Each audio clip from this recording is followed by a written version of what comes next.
क्या जनगणना मकान संख्या, लाइन क्रमांक संख्या और परिवार संख्या बराबर होनी चाहिए? बहुत ही चैलेंजिंग सवाल है ये। आइए इसी के बारे में पूरे विस्तार से बात करते हैं और एक एग्जैक्ट आंसर निकालते हैं। जनगणना मकान संख्या, लाइन क्रमांक संख्या और परिवार संख्या बराबर होनी चाहिए या बराबर नहीं होनी चाहिए और होता क्या है? सबसे पहले तो ये चीज़ ध्यान रखिए, ये एक चार्ट पेपर के माध्यम से हम लोग समझने का प्रयास करेंगे। लाइन क्रमांक नंबर, ये जो लाइन क्रमांक नंबर है, ये एचएलओ जब आप मकान की गणना, मकान की प्रविष्टि, भवन की प्रविष्टि एचएलओ पर करेंगे, वहां पर आप लोगों को लाइन क्रमांक सबसे नंबर एक में दिया रहेगा, यानी प्रश्न संख्या एक में सबसे पहले लाइन क्रमांक ही आएगा। और ये जो लाइन क्रमांक है, ये लाइन क्रमांक एचएलओ आपको ऑटोमेटिक जनरेट करके देता है। दूसरा है भवन संख्या। भवन संख्या जो है एचएलओ ऐप ऑटो जनरेट करके नहीं देता है। ये भवन संख्या हम लोगों को एचएलओ ऐप पर मैनुअली टाइप करना पड़ता है। 1 से शुरू करते हैं, 1 2 3 4 इस तरह से भवन की संख्या हम लोग एंट्री करते हैं एचएलओ ऐप पर 1 से शुरू करते हुए। दूसरा तीसरा है कि जनगणना मकान संख्या।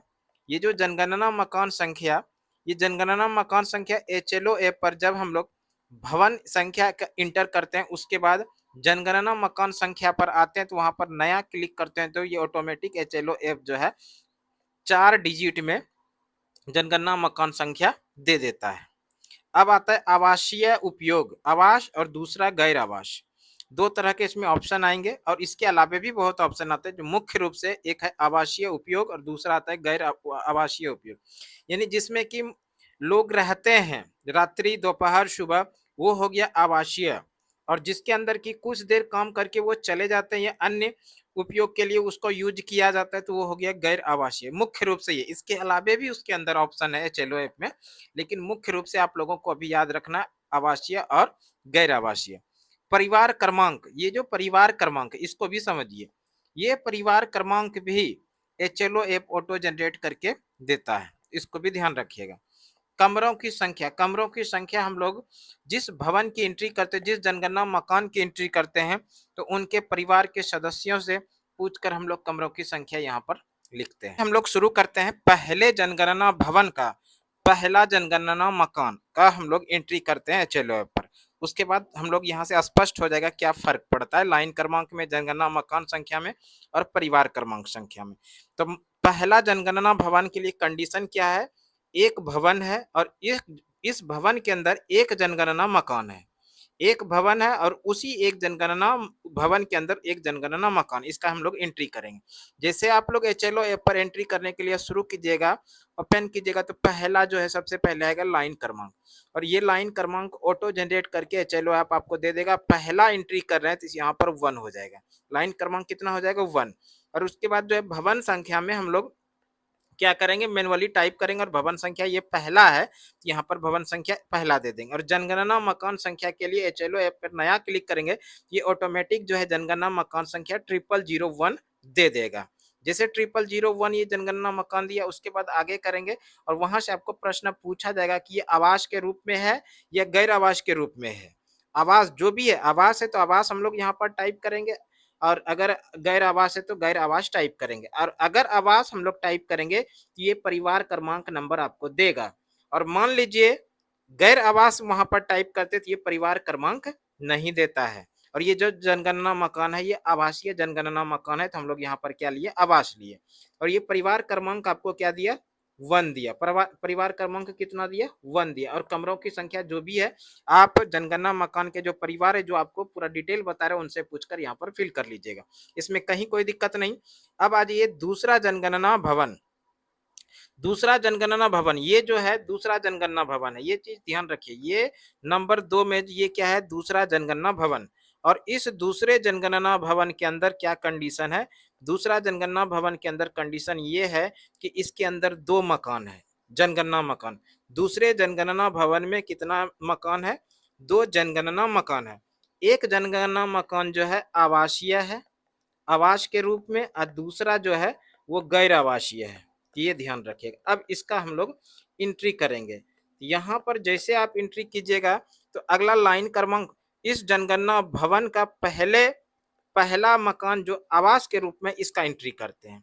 तो यहाँ पर जनगणना मकान सॉरी लाइन क्रमांक तो आपको 02 हो गया, और जनगणना भवन में हम लोग क्या डाल देंगे, 2 डाल देंगे। जैसे जनगणना भवन में आप लोग 2 डालिएगा, उसके बाद जनगणना मकान संख्या के लिए आप नया कीजिएगा, तो वो आपसे पूछेगा। नया करने के बाद जनगणना मकान तो नंबर दे देगा, जनगणना मकान नंबर वो क्या देगा, 02 देगा। इसके पहले 01 जनगणना मकान हो गया था, इस बार वो क्या देगा, 0002 देगा। इस तरह से जनगणना मकान संख्या आ गया। और ये आवास के रूप में है, तो आवास के रूप में वो परिवार क्रमांक भी देगा। परिवार क्रमांक यहाँ पर कितना आ जाएगा, 2 आ जाएगा। परिवार क्रमांक कितना हो गया, 2 हो गया। और कमरों की संख्या आप पूछकर एंट्री आगे कर लीजिएगा। अब उसी जनगणना भवन का अगला मकान जो कि गैर आवास के रूप में है, उसका एंट्री करते हैं। तो इस गैर आवासीय मकान का एंट्री करने के लिए आपको HLOF लाइन क्रमांक तो 3 देगा। यहाँ पर लाइन क्रमांक कितना हो गया, 3, और लाइन क्रमांक 3 दिया। और इस जनगणना भवन का एंट्री करने के लिए यहाँ पर जो गैर आवासीय है, इस गैर आवासीय मकान के लिए ये क्या देगा, जनगणना मकान नंबर तो देगा। और ये भी जनगणना मकान नंबर कितना हो गया, 3 हो गया।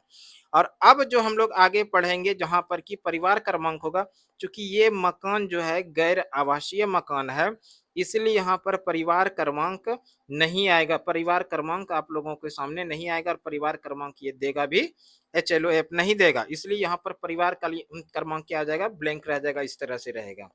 और आगे हम लोग कोई प्रविष्टि नहीं कर पाएंगे। इस तरह से ये हो जाएगा आपका गैर आवासीय। अब देखिए यहाँ पर लाइन क्रमांक कितना है, लाइन क्रमांक पहला दूसरा ये दोनों तो बराबर है, लेकिन तीसरा जो लाइन क्रमांक है, यहाँ पर तीसरे लाइन क्रमांक में जनगणना मकान तो 3 आ गया, ये भी बराबर है। लेकिन परिवार क्रमांक क्या यहाँ पर 3 आया, नहीं आया। तो इससे क्या फर्क हुआ, यहाँ पर क्या पता लगा, यहाँ पर पता लगा ये जो लाइन क्रमांक है और ये परिवार क्रमांक है, दोनों बराबर नहीं है। ये यहाँ पर निश्चित रूप से हो गया कि लाइन क्रमांक नंबर और परिवार क्रमांक नंबर बराबर नहीं है, नहीं हो सकता है, आगे पीछे भी हो सकता है।